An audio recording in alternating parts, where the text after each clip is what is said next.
The last issue that we're going to focus on that was dealt with at the Constitutional Convention was just how the president should be selected. This is one of the major differences between the Articles of Confederation system, where there was no executive branch, there was no president, because of the fear that that person would be more like a king. That proved to be problematic, not having a person or not having an executive branch to look to for guidance. So that's definitely one of the additions under the proposed constitution, was to have an executive branch led by a president. So the question was like how to best select this individual. This is not big states fighting against small states or northern states fighting against southern states. It's just really two different schools of thought. The first sort of like proposal was that the president should be appointed or selected by just a few really educated elite people in society. That they didn't trust the masses of people to make such an important decision. Most people were relatively uneducated farmers at this point in time, and the concern from people that supported position one was that they would not be informed enough to make a good decision. So just leave the selection of president to like the most educated and elite and knowledgeable people. The second position is that this is a person that's supposed to represent the country, and that more people should be involved in the selection of the president. Obviously, we're still not talking about African Americans and women being able to vote at this time period, and even probably people that didn't own a ton of property, but that more people should be involved in the selection of the president. The compromise that's worked out to make both sides relatively happy is the creation of what you know as the Electoral College, which is the basis of our presidential selection system. So this is a map that sort of represents like the Electoral College.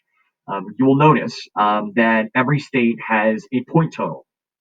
So basically what happens, and this makes like position two supporters happy, is that citizens get to go vote on election day. Right? Obviously, in this country, if you're over the age of 18 and you're a registered voter, you have the ability to go vote on election day. So that would make people that wanted more people to have a say in the process pretty happy.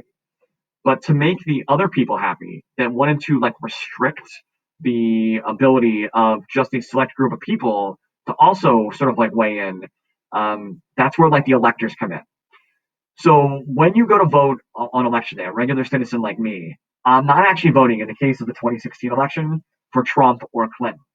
I'm voting for people that are called electors. So I have a say in voting for electors, despite the fact that I see on the ballot either Trump or Clinton's name.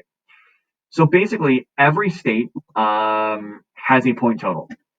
That represents the number of electors that each state has. We get that number by adding the number of senators that each state has, which is two, to the number of reps they have, which is based on their population size. So if you look at Pennsylvania, we have two senators. That means we have 18 reps. Add them together, that's 20.